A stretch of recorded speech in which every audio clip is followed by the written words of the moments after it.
In just 37 seconds, one of Hollywood's biggest legends went from sitting calmly in his chair to standing up, ripping off his microphone, and storming off the set while the host sat there with his mouth hanging open. What started as a simple conversation about movies turned into an absolute meltdown that had the entire studio audience gasping in shock. This wasn't just another disagreement. This was a complete destruction of everything the host thought he knew, and it all happened live on television for millions of people to watch. The lights were bright in the studio last night as Robert De Niro walked onto the stage. The audience clapped and cheered because everyone loves De Niro. He's been in so many amazing movies that people have watched their whole lives. He sat down in the guest chair, shook hands with Bill Maher, and got comfortable. For the first few minutes, everything seemed fine. They talked about De Niro's new film project, about his career, about some of the famous roles he's played over the years. The audience laughed at the right moments. De Niro smiled and told stories about being on movie sets. It all felt normal, but then Maher did what he always does. He couldn't just let the conversation stay friendly and easy. He had to push. He had to dig into something controversial. He leaned back in his chair with that smug look on his face that everyone knows too well, and he changed the subject completely. He started talking about politics. He brought up the 2024 election and everything that happened during that time. De Niro's face changed immediately. You could see it in his eyes. The friendly smile disappeared, and something more serious took over. Maher kept going, throwing out his opinions like they were facts that everyone should just agree with. He made some jokes that weren't really jokes at all, more like little jabs designed to get under someone's skin. De Niro sat there listening, his jaw getting tighter and tighter. The audience started to feel uncomfortable. You could hear the nervous laughs fade away, replaced by silence. The kind of silence that makes you hold your breath because you know something bad is about to happen. De Niro finally spoke up. His voice was calm but firm. He told Maher that he didn't appreciate the way the conversation was going. He said that some things are too important to just joke about or dismiss with a wave of the hand. Maher laughed. He actually laughed right in De Niro's face and said something like, "Oh, come on, Bob, don't be so sensitive. We're just having a conversation here." That word, sensitive. You could see De Niro's entire body tense up when Maher said it. It was like watching a volcano right before it erupts. De Niro leaned forward and said, "I'm not being sensitive. I'm being honest. There's a difference, and maybe you should learn it." The audience went completely silent. Even the cameras seemed to stop moving. Everyone in that studio knew they were watching something explosive unfold right before their eyes. But Maher didn't back down. Instead of being smart and changing the subject or apologizing, he doubled down. He started talking louder, interrupting De Niro every time he tried to respond. He brought up things from years ago, trying to make De Niro look like he was being hypocritical or unreasonable. De Niro's face turned red, not from embarrassment, but from pure anger. He's a man who's been in the public eye for decades, who's dealt with all kinds of people and situations, and he was not about to let some talk show host disrespect him on live television. He raised his voice and said, "You know what your problem is, Bill? You think you're smarter than everyone else. You think just because you have a show and a microphone, that makes you right about everything.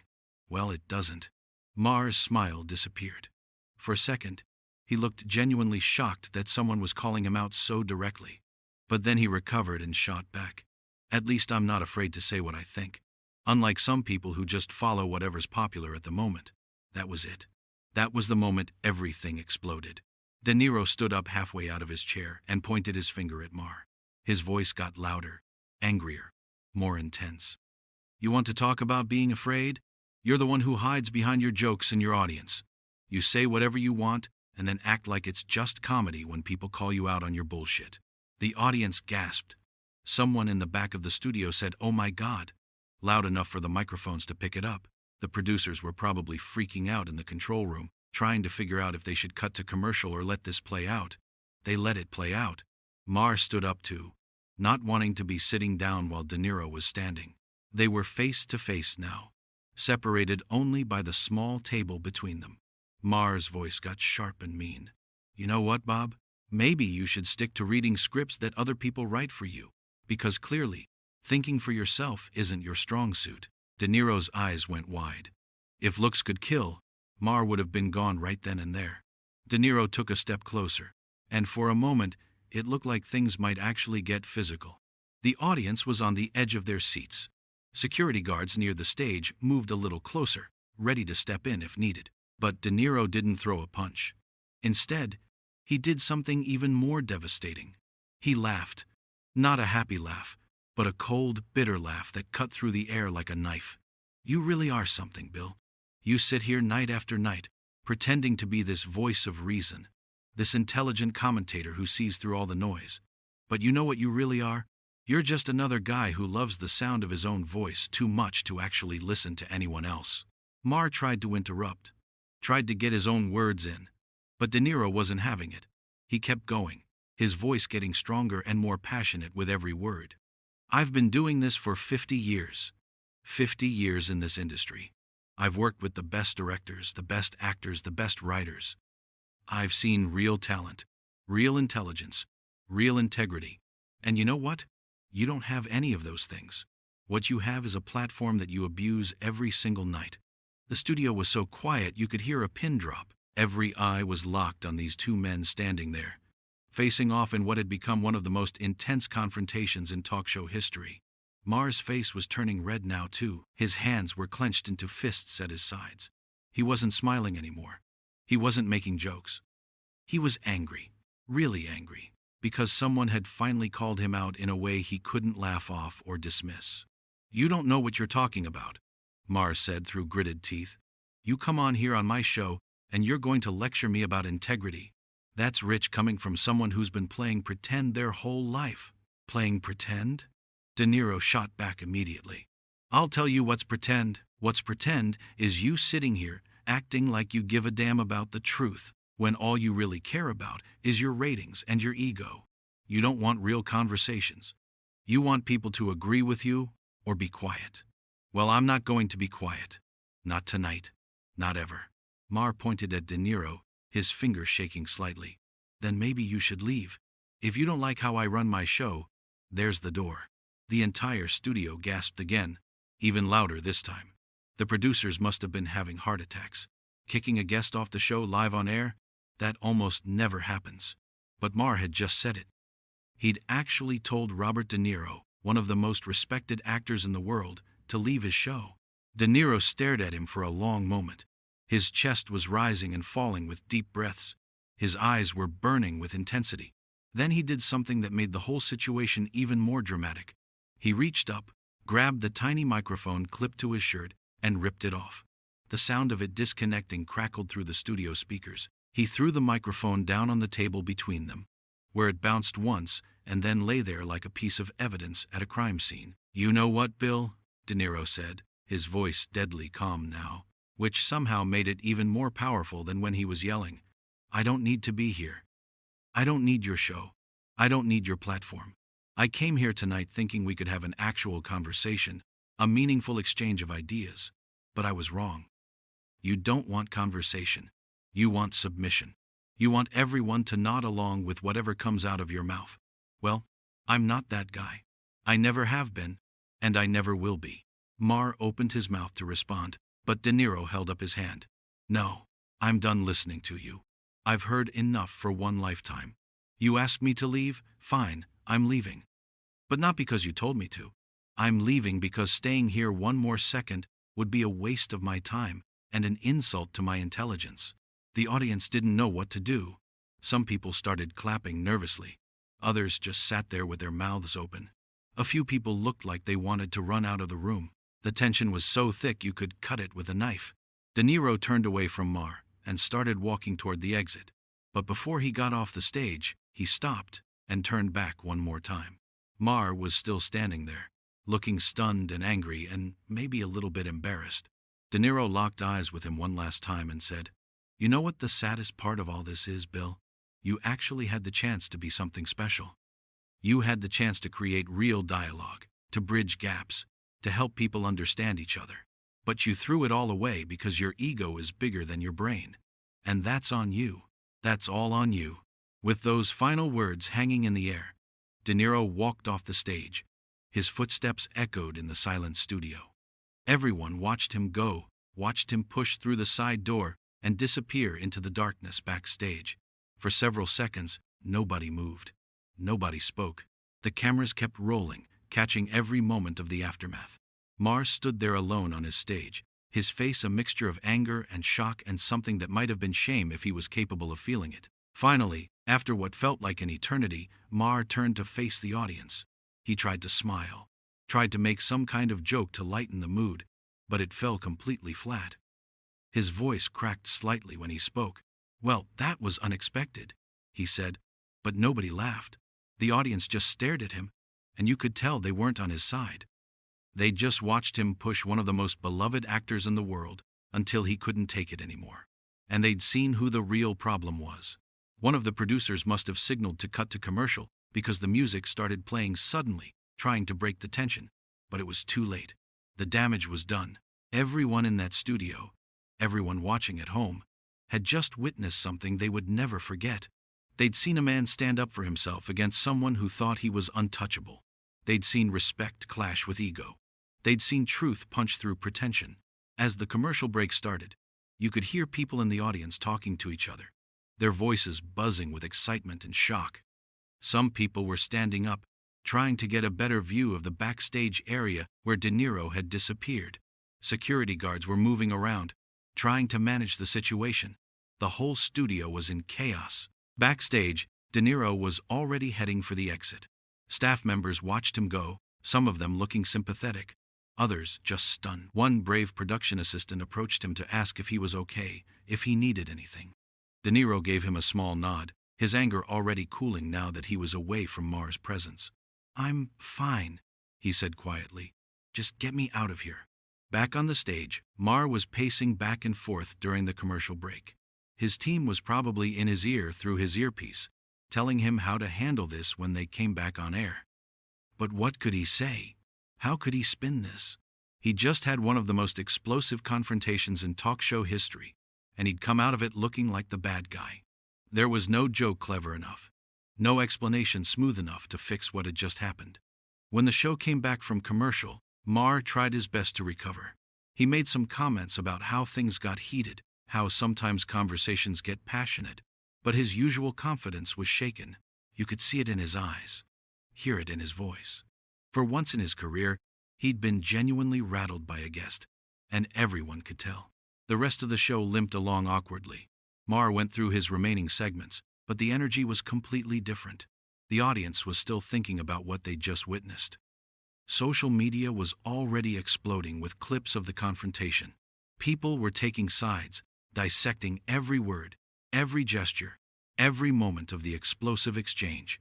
Some viewers felt that De Niro had overreacted, that he should have been able to handle some tough questions and challenging conversation.